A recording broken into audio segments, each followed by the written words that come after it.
Share your screen with your audience. Uh, I mean, I hope you can see my screen. Hey, fight fans, this is Ted Check. So here we are. It is what God, what is today? I think it's Wednesday. Hump day. Yeah. Today is Wednesday. So I'm going live because Ghost, a man who refers to himself, at least I think he's a man, refers to himself as Ghost. And why not? It's the internet. But anyway, Ghost asked me today. He said, "Hey Ted, are you going to go live for UFC 299? Like do a preview show?" And I was like, "Yeah, what the hell? Why not? Why not? I kind of geez, I mean I did a few live uh things, and then it's been a little while, but life gets in the way, right? Doesn't it? It always does. So that's no excuse. That is no excuse at all. But so hopefully you can you get the notification, because I know I've gained some followers, some subscribers, I guess, subscribers recently. So I'm just kind of trying to kill some time here and let people pile in, right? Because there's so many. I'm grateful for everyone, for everyone that for everyone that subscribes and tunes in and watches my videos. It's really awesome. I've only kind of been reinvigorated, revamped, revived this channel only like maybe 3 months ago. And like I said, I've said this before, but I'm in the and I renamed it Recovering Reporter, because that's me. I'm a recovering reporter. I was a newspaper reporter covering crime and emergency news for like 25 years, and decided that media is just going circling the drain, going down the tubes. And so now I'm in public relations, which is kind of the other side of the coin. Now I deal with media people. They call me for information when it used to be me as a reporter that was calling other public relations people. Anyway, so it's only been 3 months that I kind of relaunched this channel, and so here I am again in the padded cell. This is the way that it always used to be when I would go live. This is the padded cell. It's my basement. It's my grow room. Whatever you. I'm not growing anything. People used to just call it that. It's insulation. That's what it is, and I haven't put up any drywall. That's a project for another time. Anyway, so yes, let's talk about UFC 299. So this is the obviously, based on its number, UFC 299. It's the last one before 300. And a lot has been said about UFC 300. To me, it's a number. It's just a number. It doesn't have to be bigger. Are they bigger? It doesn't have to be bigger than any of the other ones, because the last time they tried that 200 was a debacle.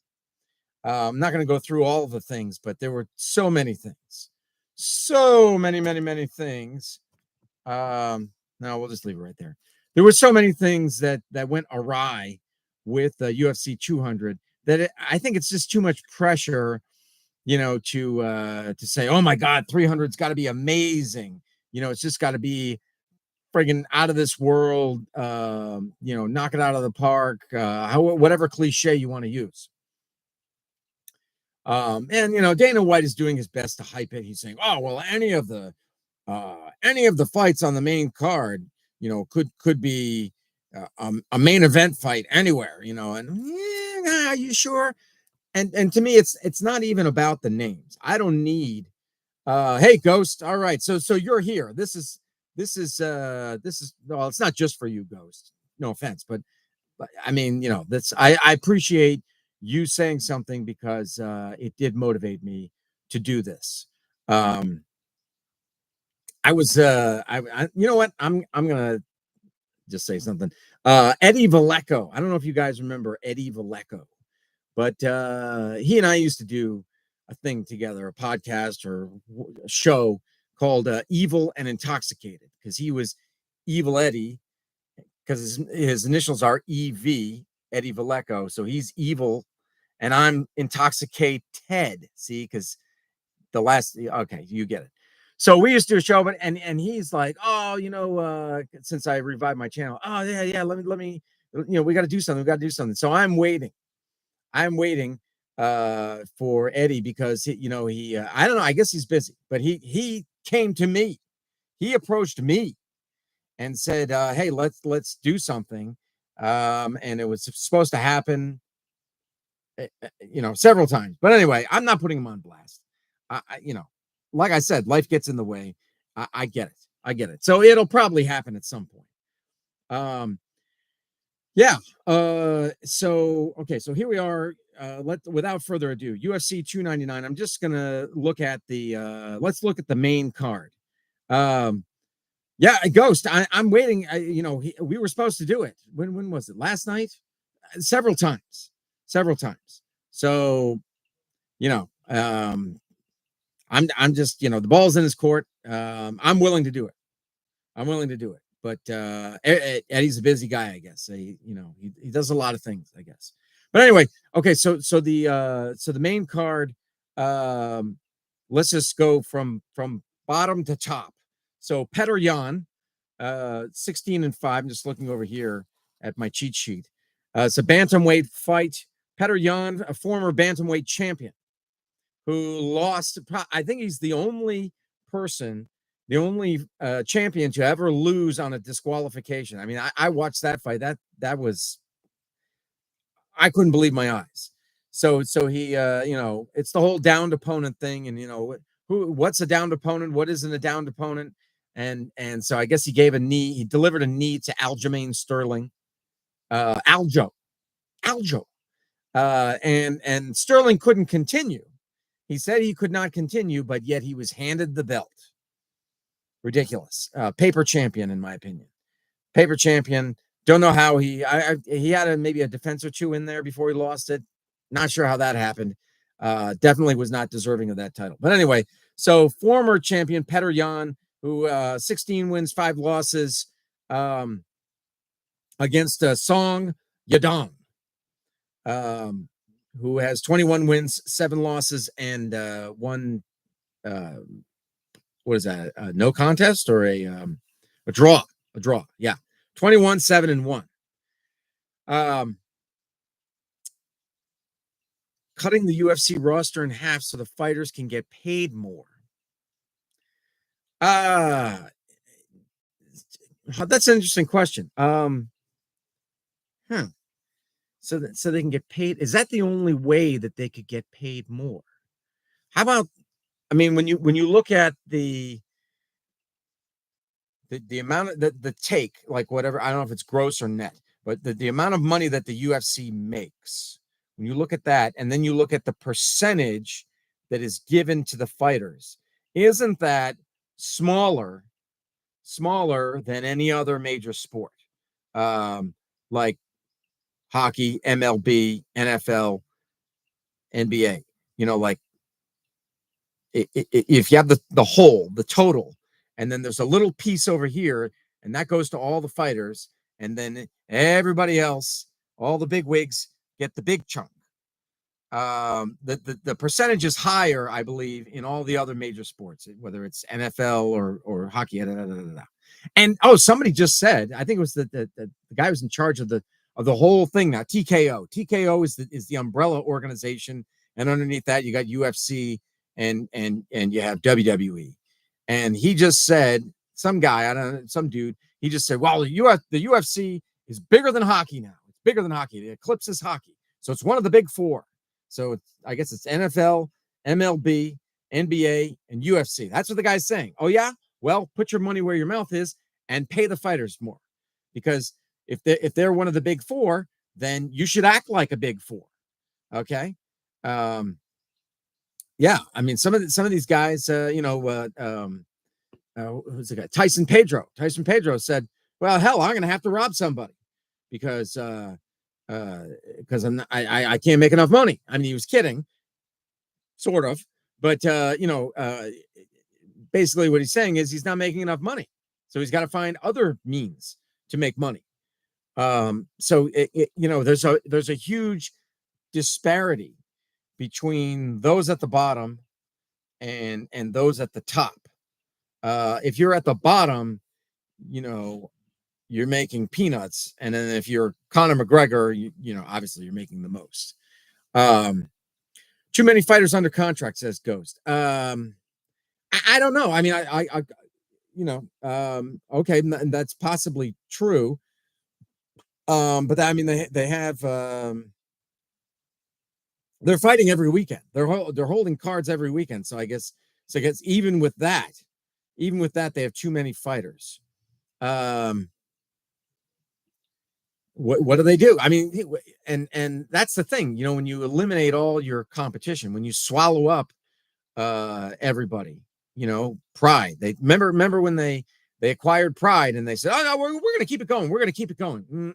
No, they didn't. They just swallowed it. They just cherry picked the best guys. They took Rampage and Wanderlei Silva and couple others, and then they just let the thing die. They've done that several times. I mean, I get it. It's business. But when you swallow up all your competition and you absorb all the fighters or many of the fighters, then this is what happens. I mean, I guess that they could look to the WWE for an answer, because at one point the WWE said, "Well, shit, we need another show. We got Raw, and then they did SmackDowns, and now so they have two." And then they have NXT, and at one time they had ECW, but then they didn't handle that right. So it's good that it's not around anymore, because that was terrible. Anyway, yeah. So maybe that's what they need to do. Maybe they need to establish another organization out there. UFC should have an amateur league. Yeah, I mean, I guess they kind of have that with I mean, it's not amateur. It's not, yeah, maybe. Okay, so you mean like legit amateur. Could they make money off it though? Otherwise, I mean, I guess they use it as a feeder. But they have Dana White. Don't they have Dana White's Contender Series? But that's pro. And then they have these other little organizations that they run. They broadcast on their what is it, ESPN Plus or whatever, their digital service. But yeah, if they could make money off an amateur league, maybe they have it regional. Have an amateur league in the South, the North, the East, the West. Something like that. So it's regionally, maybe.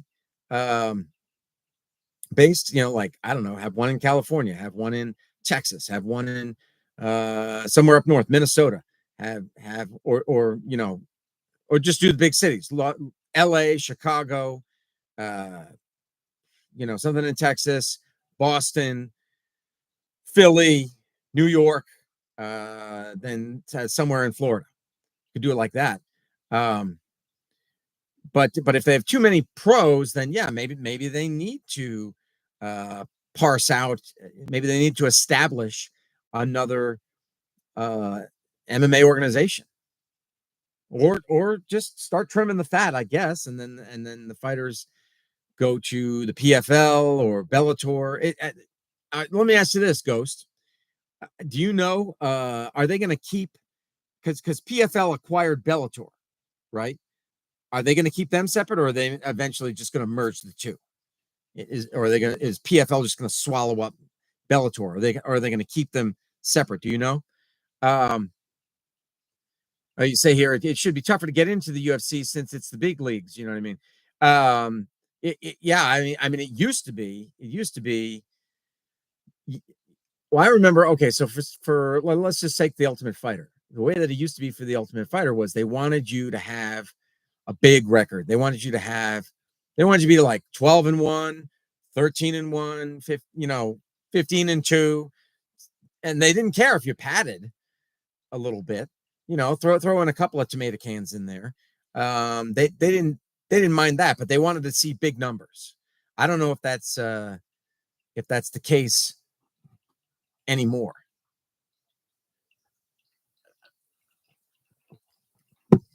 Yeah, but that's the way it used to be, at least.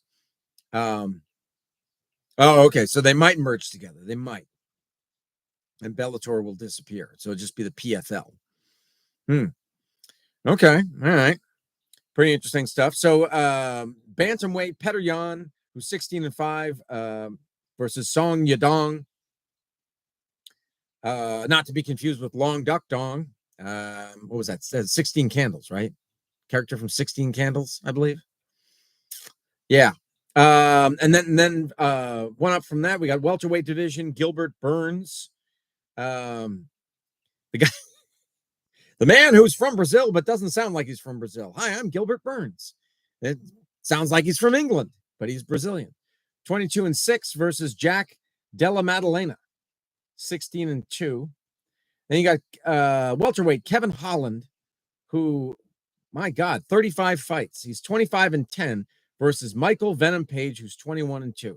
All right, so this is an interesting one here because Kevin Holland, let's be honest, he's probably not going to be champ, but he is a tough guy and he's very well rounded, and so he's a great gatekeeper.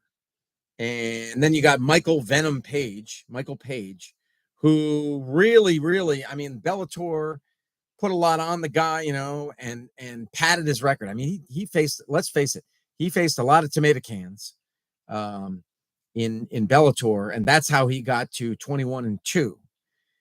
But then anytime he faced any stiff competition, he lost. So they really tried to keep him. They really tried to keep him from tough competition. He also lost in bare knuckle boxing to Platinum Mike Perry. So there's a lot of flash. He is fast, and he does have some knockout power there. He's comes from that traditional, I think, karate background. But Ghost is saying MVP by TKO over Kevin Holland. Kevin Holland is the guy that likes to talk, right? He's a guy that blah blah blah blah blah blah while you're fighting him. Doesn't he do a lot of that? That should be interesting. I wonder if he probably won't be able to get inside Michael Page's head, though. I mean, I don't think that's going to rattle him. But Kevin Holland is the guy that flaps his lips a lot, right? During a fight. Yeah, I don't know.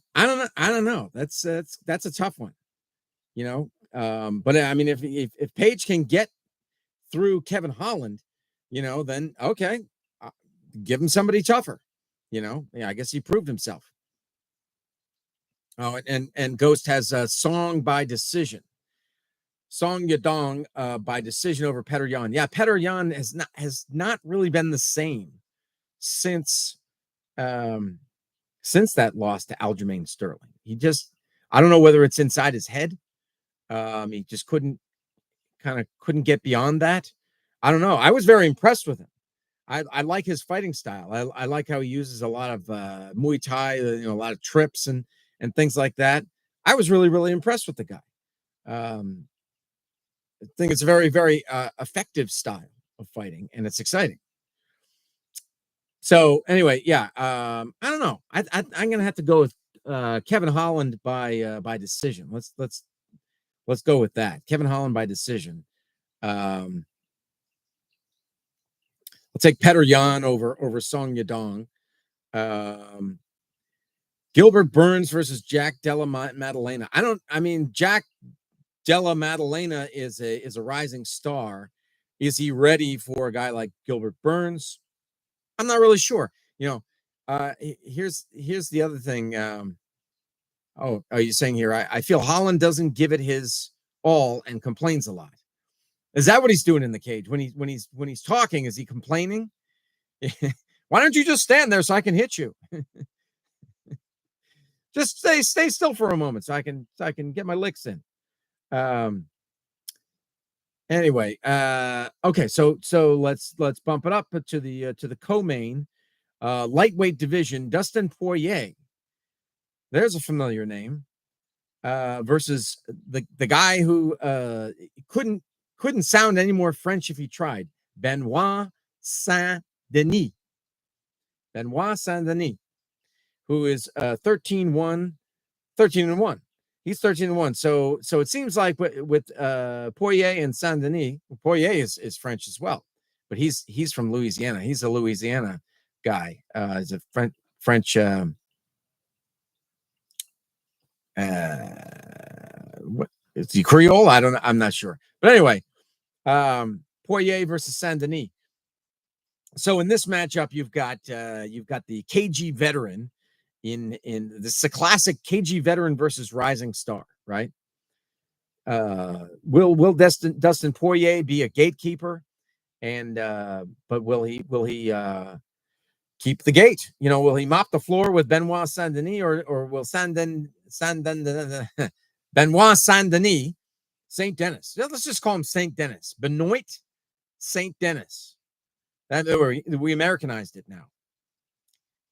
Benoit Saint Denis. Well, Saint Denis, will he have enough to beat the KG veteran? Because Dustin Poirier is 29-8 and 1 no contest, and Saint-Denis is 13-1. So yeah, and I'm not sure how old Saint-Denis is, but Poirier, I believe, is 35. Then in the main event, we have the bantamweight champion, Sugar Sean O'Malley. I almost said Sugar Shane Mosley, but it's Sugar Sean O'Malley versus Marlon Cheeto Vera. And I don't know about you, but anytime I hear Cheeto, I'm thinking about the snack food, Cheetos.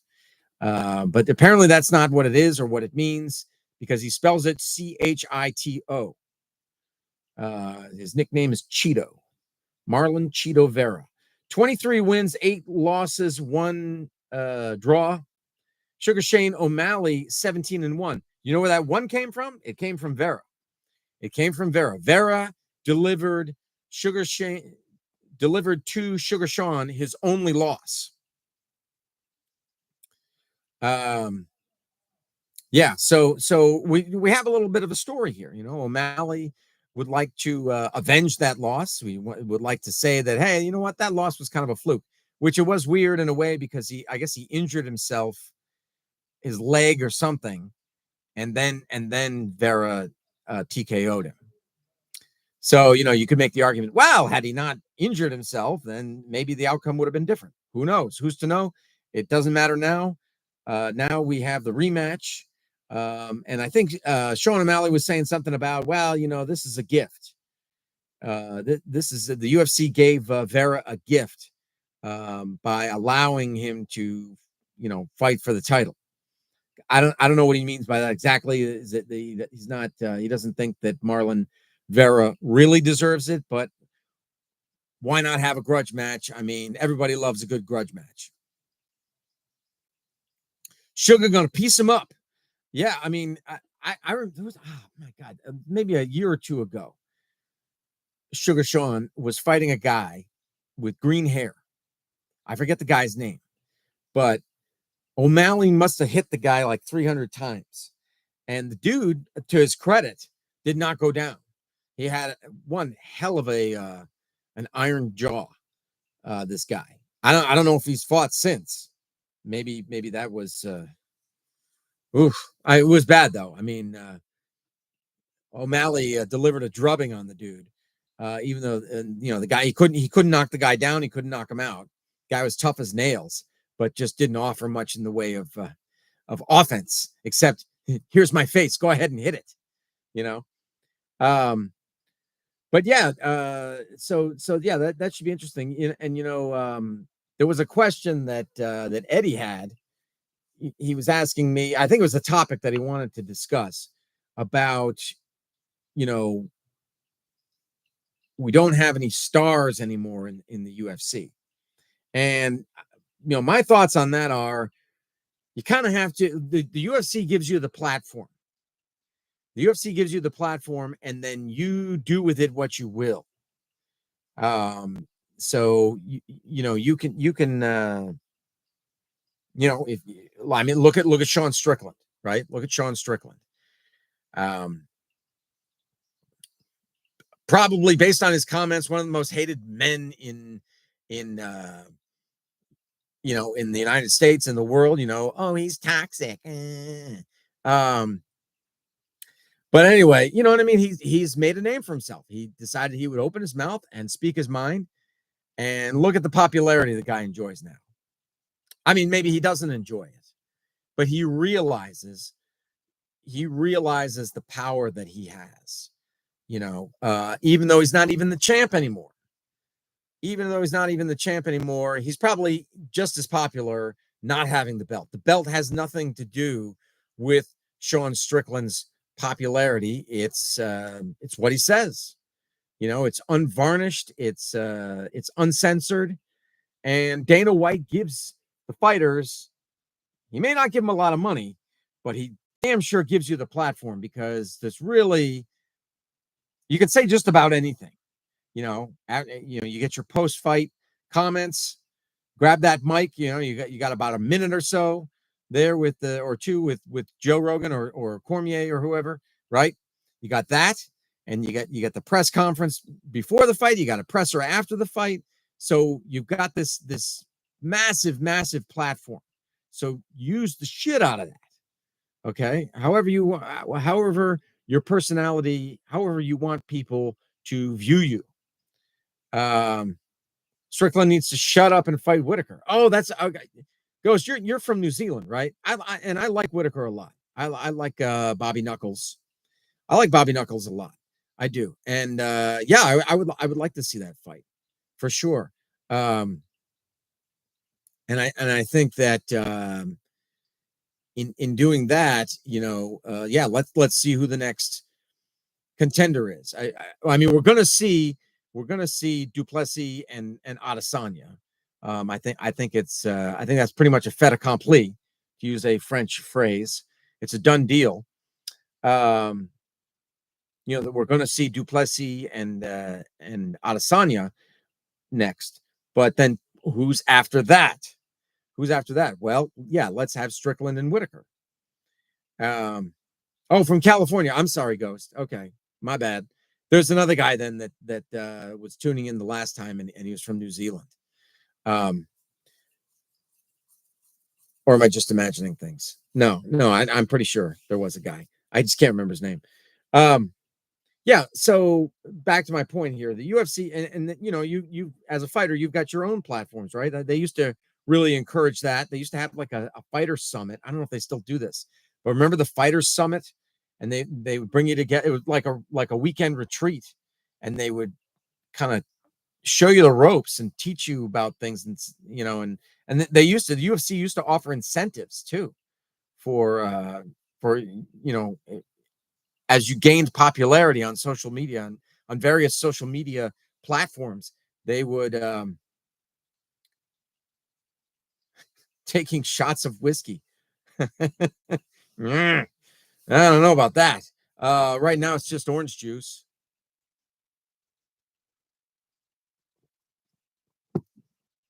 Oh, maybe I did do that.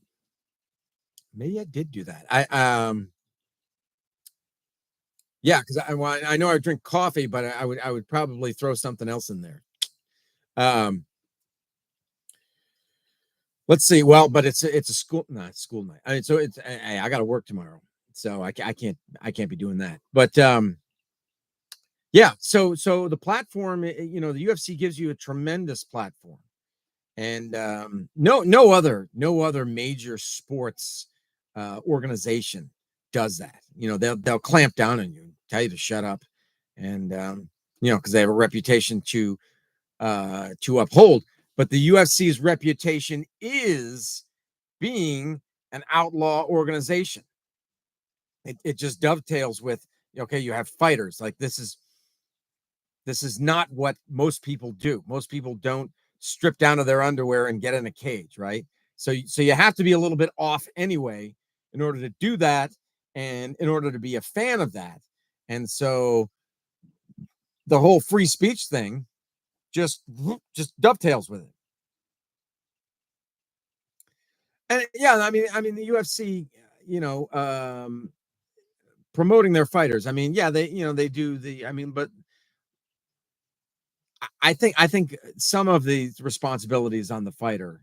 Also, you can't expect the UFC to do everything for you. I mean, yeah, they do the if you're the main event, they follow you around with cameras and all that stuff.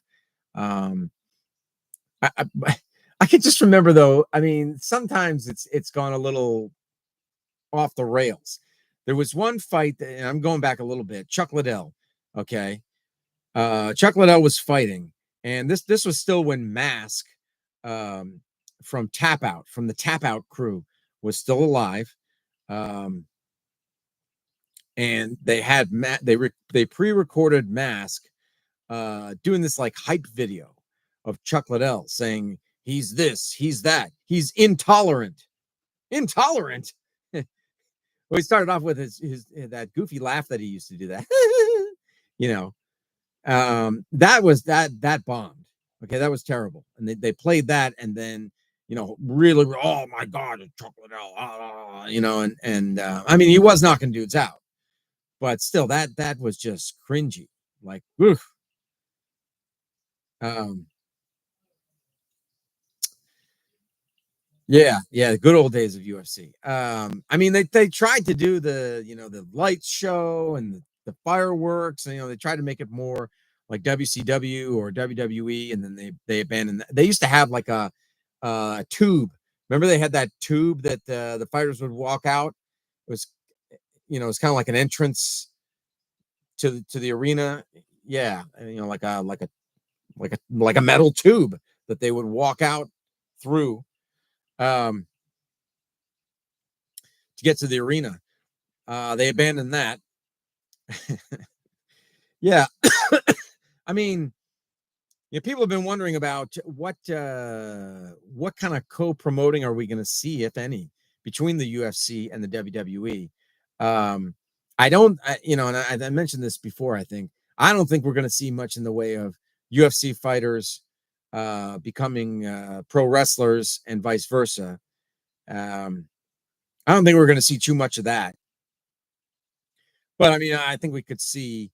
Let's put a bunch of WWE wrestlers in the cage side or front row or whatever, and vice versa. Have a bunch of UFC fighters, but don't do an angle. Don't do an angle with them. Don't try to involve them in anything. Nothing like that. Just have them, ringside, cage side, whatever. Tap Out brand would be so popular today. Yeah, so Mask, well, the story goes. Mask dies. I'm going Yahweh. I'm not going that way. I'm going Yahweh. What's up, man? Um, so yeah, the whole sad story of Tap Out. I mean, Mask dies in this accident. Um, and so then the other two guys sold. I guess they just couldn't bear, um, you know, carrying on without Mask, understandably. Okay. So they sold it. Yeah, it was Punk Ass and Skyscrape. It used to be at one point they had like 5 dudes in that crew. I don't know if they were all partners, business partners or whatever, but or if the 3 bought the other 2 out. I think at one point they had 4 or 5 dudes in the Tap Out crew. Um, Grinding in the shadows. Oh, okay. Yeah, you changed your name. I changed my name. I'm recovering reporter now. So cool. Yeah, so that was so then Tap Out was purchased, and then it became like for a little while it was like the official apparel of the WWE or something, and they changed their logo. And that killed it. I think. I don't know. Does it still even exist? Um, Maybe somebody can buy it on the cheap and revive it. Yeah, bring the old logo back. You know. Oh, they had all the crazy sayings too. Clothing for your mama. That was one of them I remember. Yeah, the original logo. Yeah, and they sponsored fighters. I mean, they were from the early days when you had underground fights in California, and they would pull up in these cars and just sell shirts out of the trunks of their cars and shit. Flying Pig United is hashtag Team Francis Ngannou. Yeah, that's the other big thing that's going on this weekend in Riyadh, which is that's in Saudi Arabia, right? Francis Ngannou versus Anthony Joshua, who's no slouch. I mean, that guy's been at the top. I think he has a belt or had a belt. There's so many belts in boxing. Everybody's got a belt. But I mean, no, the guy's one. You know, he's one of the top heavyweights in the world for sure, and he's a big dude. And Francis though is you know, he looked really good against the top guy there, against Tyson and Tyson Fury. He looked really good against him, and I think surprised just about everybody. So can he do that to this guy? Can he do that to Anthony Joshua? That's the big question, because you know the guy is, let's face it, he's no spring chicken. Ngannou's like what, 36, 37, 38, somewhere in there. He's no spring chicken. He had a whole career as an MMA fighter. So he took some knocks that way. He's really taken to boxing, and he's under the tutelage of Mike Tyson. But yeah, so but can lightning strike again? That is the question. I mean, because the guy's only had, wasn't that his first pro boxing fight? He hadn't fought anybody prior to Tyson Fury, had he? I don't think so. Flying Pig says he did crazy good against Fury, but Joshua should outbox him. But Francis has a chance. He's so strong and tough, mentally and physically. Yeah, I mean, he has knockout power. If he can land a good one, you know, it's that he's got a puncher's chance, as they say. He arguably beat the lineal champ. Yeah, I mean that is that yeah, that there is something to be said for that. That's very, very impressive. But you know, with the minimal time he's had to train, you know, will it be enough to beat such an experienced guy like Anthony Joshua? Oh, and yeah, I was reading, so they had this this press conference for that fight, okay? But Tyson Fury is like sitting in the front row as they weigh in or whatever, or I was weigh-ins or press conference, whatever. And then they started going back and forth. You know, it was the rivalry there is probably far deeper than between Ngannou and Anthony Joshua. I don't think they've had any problems really. But Ngannou and Fury got some unfinished business, you know. So, you know, let's see what happens with this fight. And then, isn't Fury going to fight? Is it Usyk? The guy from Russia who beat Joshua twice and took all his belts, sent him packing, mopped the floor with him.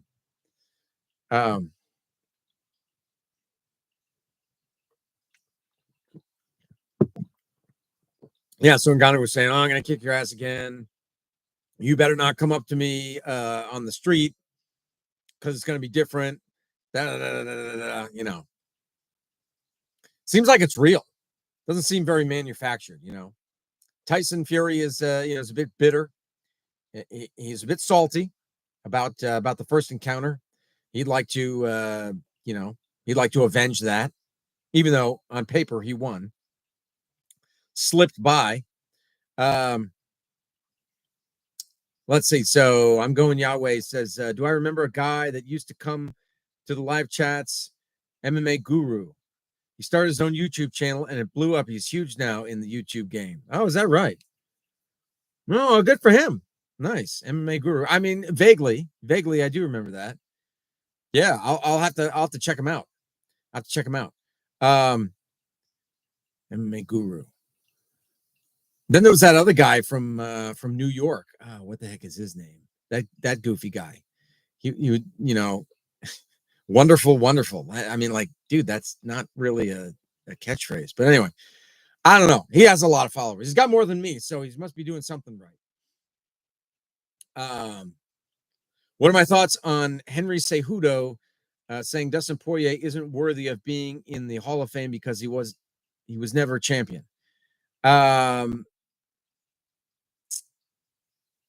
Is okay. So and I don't read as much as I used to, but let's see. Okay, sorry, I lost my train of thought there. Is Poirier being considered for the Hall of Fame? That's I guess he is. So I was looking at his record today. Yeah, 29-8 and then 1 no contest. He was interim champ briefly, I believe. But he's fought for titles, but he's never won the title. He's had several fight of the night bonuses, or he's been recognized for fight of the night several times. He's a very exciting fighter, but I would have to agree with Henry Cejudo.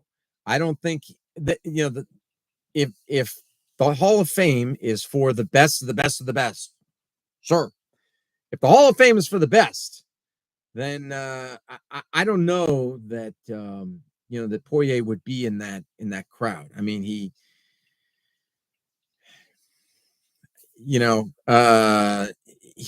would be just under that. He's accomplished. He's very accomplished. He's beaten Conor McGregor twice. Like it or not, he has. But yeah, he's not ticking the boxes, that okay, so let's do the NFL, right? Dan Marino is in the NFL. All right.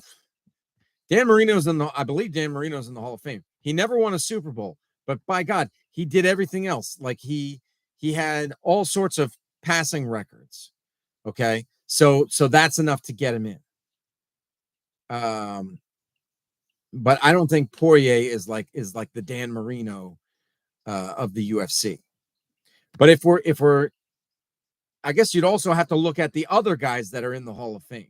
Like, is he similar to some of the other guys that they've let in? Like, are they just? And where is this Hall of Fame anyway? Is it anywhere? Is it just virtual? Is it does it have wings? The East Wing and the West Wing. The old school wing, the Pioneer Wing, and then it's not a physical place, is it? It should be. I mean, the UFC they have property, or they built that the training center and all that shit, the Apex. They should have an actual Hall of Fame and charge people to get in, or whatever, charge them a nominal fee. So let's see what else. Oh, damn, I knew I heard that name, MMA Guru, a long time ago. I just don't remember him on the chats.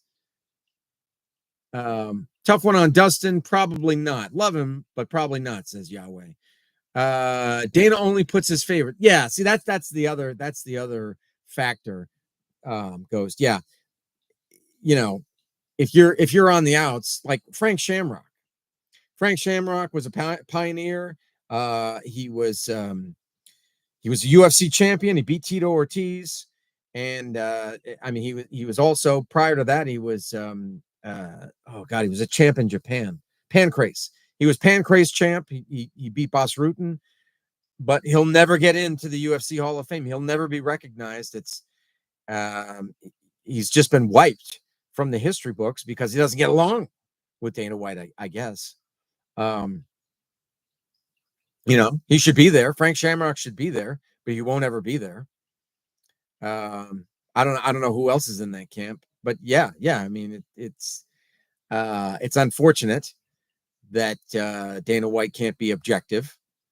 That he has to be nasty about it, but it's his organization. I guess he can do whatever the hell he wants. Yeah. So what were we talking about here? We were talking about Ngannou and Joshua, that they're fighting this weekend, and then we have UFC 299. So pretty exciting stuff. it's kind of funny because I guess O'Malley and Vera have been going back and forth with each other. They're either messaging each other, texting each other, whatever it is, and I guess O'Malley's trying to get inside Vera's head, saying weird stuff to him. And Vera's like, F that guy, he told him to, suck my, yeah. Yeah, O'Malley is a strange cat. He's a strange cat. I mean, from the hair, and there something with his wife. I don't know. There was something going on with his wife. I forget what that was. Some sort of cuckoldry or something. But yeah. So, but I mean, he's a guy that because I remember when he first burst onto the scene, it was like, oh, here's the next Conor McGregor. Well, I don't know about that. But no, I mean, he's an exciting fighter, and he's a talented fighter, that's for sure. And he's making his own way, and he's doing his own thing, with the colored hair and all that. There's nobody else that's doing it quite like that. Rumor is Cheeto had a bad camp, and isn't on top of his game right now. Yeah, I did read something about that.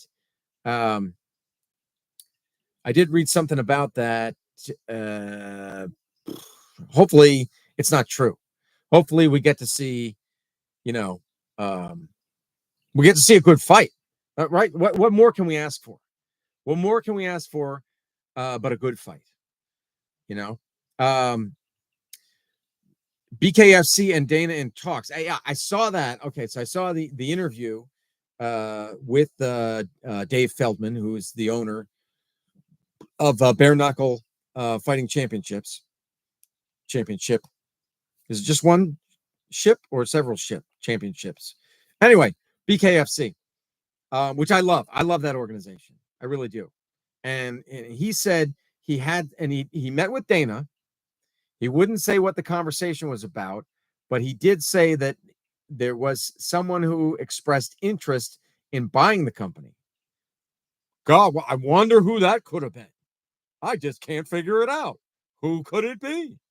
I like that Feldman is holding fast, at least for now.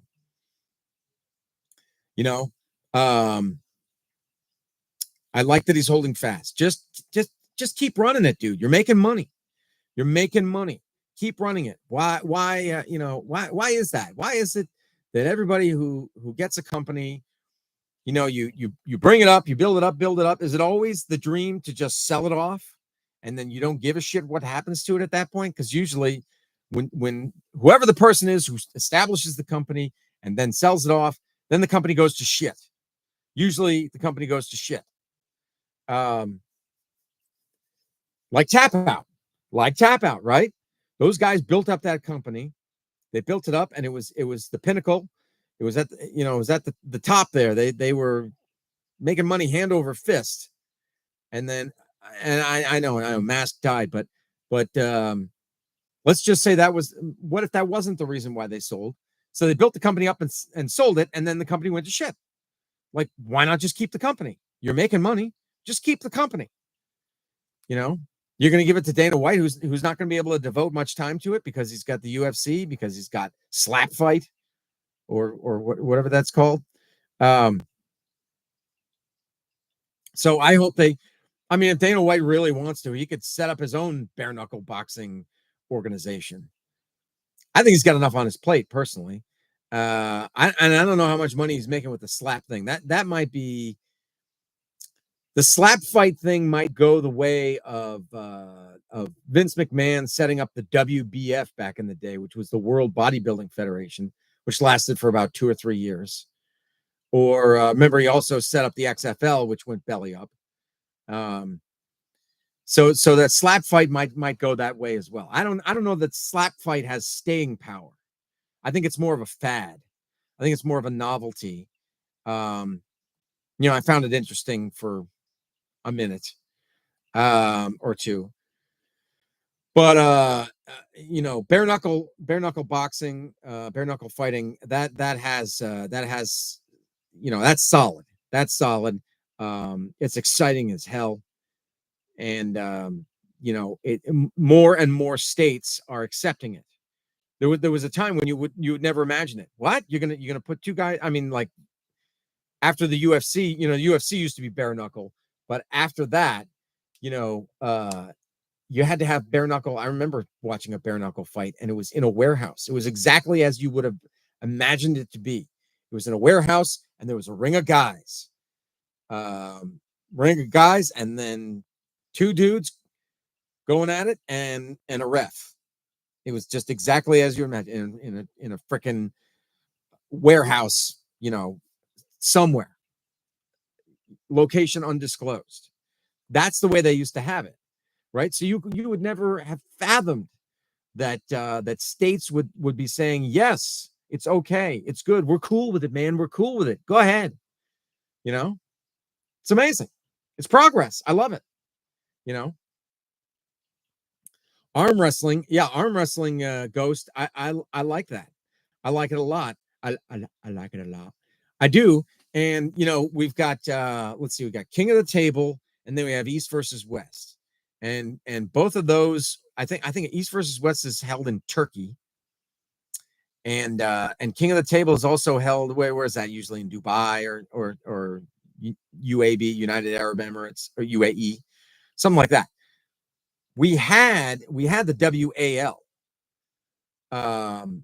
We've had several organizations, but I think the UAL might still be around, but they're kind of, they don't seem to have enough money behind them to really push. And the WAL seemed to be doing well until COVID, and COVID seems to have killed it. But WAL had all the top guys, or most of the top guys in the world, except for like the Russians. They had all the top guys in America and Canada and some of South America and some other parts. But they just went belly up. So wouldn't that be great if Dana White could, I guess, if he can do it right, revive the WAL, buy the WAL. I mean, how much would that cost? Yeah, Matt Mask. I love Matt Mask. The guy's got like all these twisted fingers and everything. He's like 6'6", 6'7", wild horse. Matt Wild Horse Mask from Canada. I really like that guy. Yeah, I think you could do a good job of promoting, or the UFC, Dana White could do a good job of promoting an arm wrestling federation. I liked the way that they did Game of Arms. Remember that show, Game of Arms? That was really cool. And they had started filming a second season, I believe, and then they chopped it, like they just halted it. The network, whatever, I think it was AMC. Was it AMC? I forget. Whatever network it was like, well, we're not doing any more reality programming anymore. Well, did you see the numbers? Did you see the numbers from the first season? Okay, I get it. You don't want to devote that much time to reality stuff. How about you just do this one? Just do the second season, okay? Just do that second. No, they were dummies. They were dummies. If Dana White met up with Devin Larratt, he would give him good insight on the sport. Yeah, I mean, who knows more than Devin Larratt? Nobody.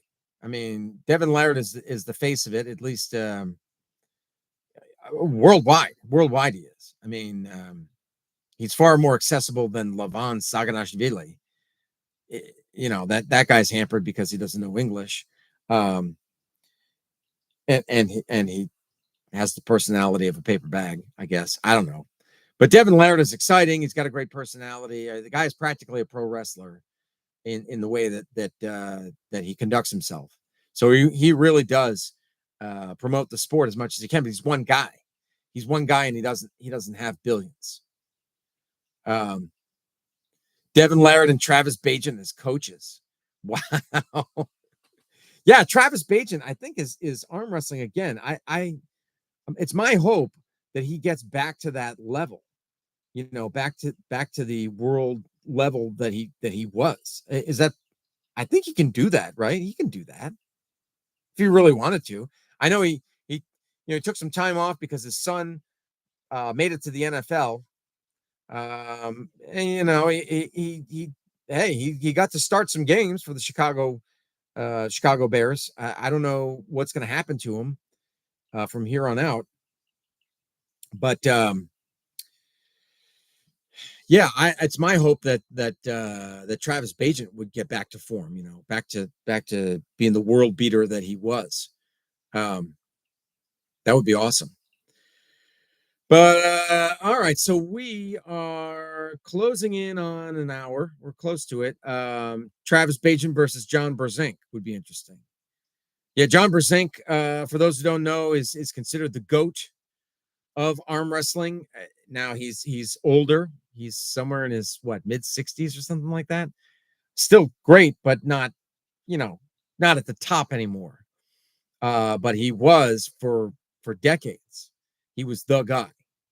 He was the guy, John Brzenk. Remember that name. Travis Bagent was very good. Devin Larratt, very good. But yeah, Brzenk beat everybody. Beat everybody. Including Gary Goodridge, I believe.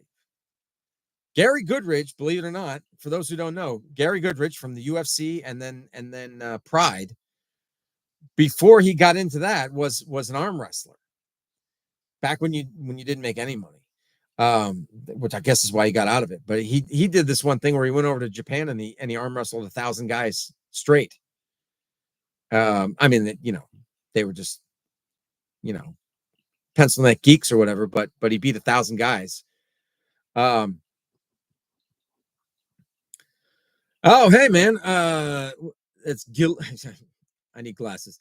Gilou. Hey man, I used to watch you back in 2016, 2017. Wow, yeah, going back a few years. What's up, man? Glad you could join us before I cut on out of here. I've actually been going for about an hour. But yeah, so Gary Goodridge was an arm wrestler. He was very, very good. I mean, like he was one of the top guys in the world. And then I guess he was just a tough son of a bitch. And so he heard about the UFC and he started. I mean, he was, if he wasn't in the first one, he was like in the second or third. Remember, he came in a black gi, and it was he said he was representing, I think it was Tang Soo Do, but actually he hadn't practiced any Tang Soo Do. He he just I guess he just went to these guys and said, "Look, I'm gonna go into the UFC," and they said, "Oh well, why don't you say you represent us?" And they gave him a black gi, and so he said, "Okay, I represent Tang Soo Do," but he wasn't a Tang Soo Do practitioner. Still, I mean, just athletic and talented and all that, and then went over to Pride, and then K1, and it's unfortunate because the guy's not doing so well as far as CTE these days. But if you look at, I mean, he was trying to make money, and he was doing K1 and he was doing MMA pretty much like one for one. He was in K1 and he was in Pride and other federations or whatever at the same time. And if you look at his probably his last 5 fights in each, he either was knocked out or TKO'd. Usually if you get a couple of those in a row, you should probably hang it up.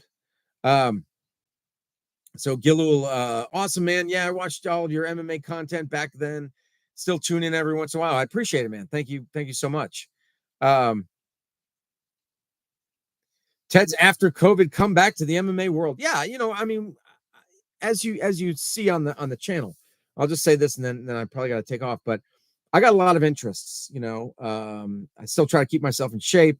So you might see some stuff like that, maybe out in the backyard, doing some things as the weather gets warmer. But yeah, and I'm a I don't know, amateur knife collector, if you will, when I have some spare bread. But also, as I said, I'm a former reporter, newspaper reporter, so I do a lot of analysis of media, because they're really they need a critic like me. Okay, the media needs a critic like me because they can't criticize themselves. They're so busy looking at other people, they can't turn around, they can't look in the mirror and see that the problem most of the time is themselves. And that's why they need me. I'm working on a book on that, and I'll have more information on that as I get closer to publishing. But it's all about me as a former reporter, my take on why things have gone to shit as far as the media in America. But the point of all that is I've got a wide array of interests, but yeah, MMA is one of them. So if that's all you like, great, and tune in for that. But there's going to be some other things on there as well, on the channel as well. And I appreciate everybody that's tuned in. Thank you so much. And yeah, if you got any requests for anything, any requests for videos, anything like that, I'll consider anything and everything. So thanks again, and hope you enjoy 299. I will definitely enjoy it, and I will talk to you soon.